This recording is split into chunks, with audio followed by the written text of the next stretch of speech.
নমস্কাৰ সকলোকে স্বাগতম জনাইছো অন্য এক নতুন ভিডিঅ'ত। এইটো ভিডিঅ'ত আলোচনা কৰিম বাবু আঁচনিক লৈ। কোনে কোনে বাবু আঁচনি পাব, বাবু আঁচনিৰ কাৰণে কি কি নথিপত্ৰ জমা দিব লাগিব, ইনকাম চাৰ্টিফিকেট লাগিব নেকি সেইটো আপোনালোকৰ লগত ডিছকাছ কৰিম। লগতে ফৰ্ম কেতিয়াৰ পৰা দিব আৰু আপোনালোকে ফৰ্ম ক'ত পাব। তো এই টপিক কেইটাত আমি আলোচনা কৰিম। ভিডিঅ'টো যদি ভাল লাগে লাইক এটা কৰি দিব, চেনেলত নতুন হ'লে ছাবস্ক্ৰাইব কৰি দিব, লগতে বেল আইকনো দবাই দিব।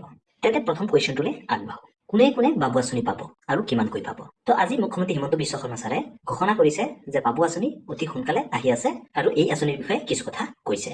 তো কোনে কোনে এই আঁচনি পাব যদি আপোনালোকে চাই, তেনে ক্ষেত্ৰত ইয়াত ক্লিয়াৰলি মেনশ্যন কৰিছে যে আণ্ডাৰ গ্ৰেজুৱেট আৰু পষ্ট গ্ৰেজুৱেট যিসমূহ ছাত্ৰই কৰি আছে সিহঁতেহে এই আঁচনি পাব। আণ্ডাৰ গ্ৰেজুৱেট মানে হ'ল BA, BSc আৰু BCom। পষ্ট গ্ৰেজুৱেট মানে হ'ল MA, MSc আৰু MCom। আপুনি যদি BA কৰি আছে বা BSc কৰি আছে বা BCom কৰি আছে তেনে ক্ষেত্ৰত কিন্তু আপোনালোকে এই আঁচনি পাব। আৰু যদি আপুনি MA, MSc, MCom কৰি আছে তেনে ক্ষেত্ৰত আপোনালোকে এই আঁচনি পাব। এতিয়ালৈকে চৰকাৰৰ ফালৰ পৰা কোনো গাইডলাইন সদৰি কৰা নাই যদিও যিহেতু নিযুত মইনা আঁচনিৰ ওপৰত ভিডিঅ' বনাইছো, বহুত ছাত্ৰী উপকৃত হৈছে। তাৰ ওপৰত বেছ কৰিয়ে কওঁ যে যিসমূহ ছাত্ৰই BA, BSc, BCom, MA, MSc, MCom কৰি আছে, যিসমূহে UG কৰি আছে অৰ্থাৎ BA, BSc, BCom কৰি আছে সিহঁতে পাব 1000কৈ টকা প্ৰতি মাহে। আৰু যিসমূহ ছাত্ৰই মাষ্টাৰ ডিগ্ৰী কৰি আছে অৰ্থাৎ MA, MSc, MCom কৰি আছে সিহঁতে প্ৰতি মাহে 2000কৈ টকা পাব। এতিয়া আপোনালোকৰ মনত এটা প্ৰশ্ন আহিব পাৰে যে সকলো ছাত্ৰই পাব নেকি? যদিও এতিয়ালৈকে গাইডলাইন অহা নাই, কিন্তু মোৰ ব্যক্তিগত এক্সপিৰিয়েঞ্চৰ ফালৰ পৰা আপোনালোকক কওঁ যে হয়তো অকল চৰকাৰী শিক্ষানুষ্ঠানত পঢ়ি থকা ছাত্ৰইহে এই সুবিধা লাভ কৰিব। অৰ্থাৎ UG ছাত্ৰসকলে 1000 টকা আৰু PG ছাত্ৰসকলে 2000 টকা পাব। তাৰ ওপৰত আৰু এটা গাইডলাইন দিছে যে যিসমূহ ছাত্ৰৰ পৰিয়ালৰ বাৰ্ষিক উপাৰ্জন 4 লাখতকৈ বেছি হয় তেনে ক্ষেত্ৰত কিন্তু সেই ছাত্ৰজনে এই আঁচনি নাপায়। তো এইখিনিতে আপোনালোকৰ মনত হয়তো এটা প্ৰশ্ন আহিব পাৰে যে ইনকাম চাৰ্টিফিকেট দিব লাগিব নেকি? তো ইয়াৰ ওপৰত আলোচনা কৰাৰ আগতে আপোনালোকক ছেকেণ্ড কুৱেশ্যনটোলৈ লৈ যাওঁ যে কি কি নথিপত্ৰ আপোনালোকে লগত জমা দিব লাগিব। যদি নথিপত্ৰ আপোনালোকৰ জমা দিব লগা হয় তেনে ক্ষেত্ৰত হয়তো আপোনালোকৰ বেংক পাছবুক আৰু আপোনাৰ আধাৰ কাৰ্ডখন, লগতে হয়তো আপোনালোকৰ ইনকাম চাৰ্টিফিকেট নতুবা আপোনালোকৰ ৰেচন কাৰ্ড। যিসমূহ ছাত্ৰৰ মনত প্ৰশ্ন হৈছে যে ইনকাম চাৰ্টিফিকেট দিব লাগিব নেকি, গাইডলাইন যিহেতু এতিয়ালৈকে অহা নাই, মই গেৰাণ্টি দিও ক'ব নোৱাৰো যে ইনকাম চাৰ্টিফিকেট নালাগে। কিন্তু যিটো নিযুত মইনা আঁচনিৰ ক্ষেত্ৰত হৈছে যে যিসমূহৰ ৰেচন কাৰ্ড আছে সিহঁতৰ কিন্তু ইনকাম চাৰ্টিফিকেট লোৱা নাই। আপোনালোকৰ হয়তো ইনকাম চাৰ্টিফিকেট বিচাৰিবও পাৰে বা হয়তো যিসমূহৰ ৰেচন কাৰ্ড আছে সিহঁতৰ ইনকাম চাৰ্টিফিকেট নিবিচাৰিবও পাৰে। সেয়ে আপোনালোকক কৈছো যে ইনকাম চাৰ্টিফিকেটটো ওলাওতে বেছি দিন নালাগে। আপোনালোকক মই নেক্সট ভিডিঅ'ত দেখুৱাম যে ইনকাম চাৰ্টিফিকেটৰ কাৰণে আপোনালোকে কেনেকৈ অনলাইনত আবেদন কৰিব পাৰে। একে সহজ পদ্ধতি হয়। সেয়েহে আপোনালোকক কওঁ যে আপোনালোকে ইনকাম চাৰ্টিফিকেট এখন এতিয়াই উলিয়াই থৈ দিয়ক। কেনেকৈ ইনকাম চাৰ্টিফিকেটৰ কাৰণে আবেদন কৰিব নিজৰ মোবাইলৰ পৰাই আবেদন কৰিব পাৰিব। নেক্সট ভিডিঅ'ত আপোনালোকক দেখুৱাই দিম। তাৰ কাৰণে এই চেনেলটো ছাবস্ক্ৰাইব কৰি থওক। অনলাইন পদ্ধতিৰে আপোনালোকে আবেদন কৰিব পাৰিব আৰু অনলাইনতে আপুনি নিজৰ ঘৰৰ পৰাই বহি ডাউনলোডো কৰি ল'ব পাৰিব। কাৰণ যদি এপ্লাই কৰাৰ সময়ত বিচাৰে আপোনালোকে যেন দিব পাৰে। কিন্তু নিযুত মইনা আঁচনিৰ ক্ষেত্ৰত এনেকুৱা হোৱা নাছিলে। নিযুত মইনা আঁচনিৰ ক্ষেত্ৰত যিসমূহৰ ৰেচন কাৰ্ড আছে সিহঁতৰ কিন্তু ইনকাম চাৰ্টিফিকেট বিচৰা নাই।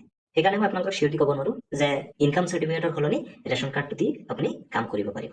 যিহেতু এইটো এটা বেলেগ আঁচনি হয়, তো ইয়াৰ প্ৰচেছসমূহ অকণমান বেলেগো হ'ব পাৰে। আৰু একেবাৰে শেষত আমি যাম যে ফৰ্ম কেতিয়াৰ পৰা দিব আৰু ফৰ্ম ক'ত পাব আপোনালোকে। তো আপোনালোকক কৈ দিওঁ যে ফৰ্ম আপোনালোকে নিজৰ কলেজত বা নিজৰ ইউনিভাৰ্চিটিতেই পাব।